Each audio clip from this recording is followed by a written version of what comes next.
Bonjour. Je me lève ou pas? Les avantages. Ça va, Youssou? Alors j'ai une question pour toi. On est ici pour la compétition karaté kata.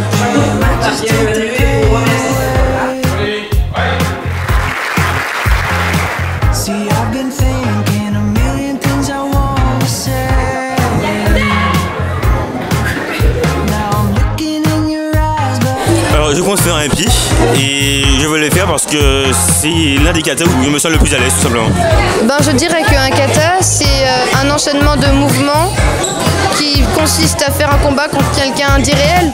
C'est une simulation de combat avec un adversaire imaginaire. Ça pour de la mémoire, parce que les katas, il faut avoir beaucoup de mémoire. Surtout quand on passe les grades, il y a plus de katas. Et on révise tous les jours pour la mémoire, c'est quelque chose de bien.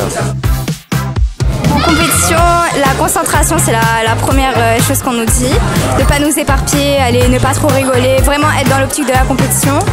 On nous dit aussi de réviser dans notre tête parce que tout le travail se fait dans le club. Quand je vais en compétition, généralement, je stresse pas beaucoup. Enfin, c'est du bon stress. J'arrive à le transformer en force et quand j'arrive sur le tatami, je suis meilleur, quoi. Je m'entraîne en général 3 fois par semaine.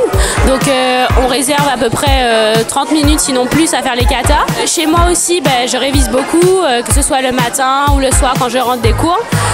J'aime bien aussi regarder des vidéos de championnats et tout pour pouvoir m'inspirer. Et sinon, en compétition même, j'attends en général 30 minutes ou 1 heure avant de passer pour pouvoir commencer à m'entraîner et à faire mes katas.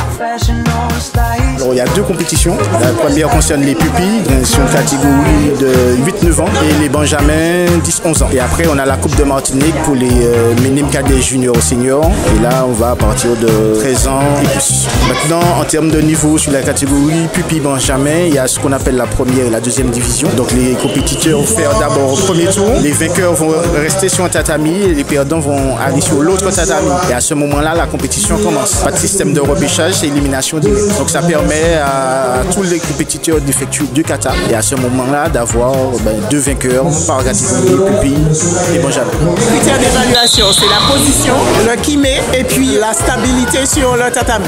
Ce sont les critères fondamentaux pour évaluer un compétiteur. Alors les règles, il faut avoir 2 ans minimum de licence pour pouvoir s'inscrire. Donc ça fait 2 ans que la personne fait du karaté et après il n'y a pas de contre-indication. En fait, ce qui se passe, c'est qu'il est là pour apprendre le karaté.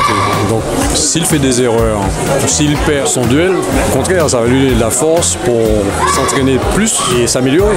J'ai 2 fils qui font de la compétition de karaté, ils pratiquent depuis quelques années maintenant. La compétition c'est compliqué, mais je vais me rattraper et cette fois je suis sûre que je vais gagner la coupe. J'aime bien faire des compétitions. Je suis un peu déçue quand je perds, mais c'est pas grave. Grâce au conseil de ma maman.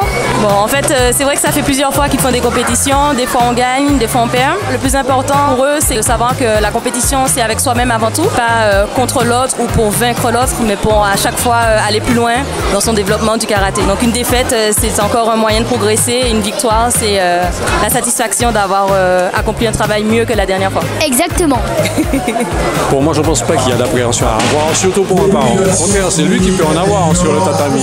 Mais moi, au contraire, je suis fier de lui qu'il gagne ou qu'il perde. Voilà.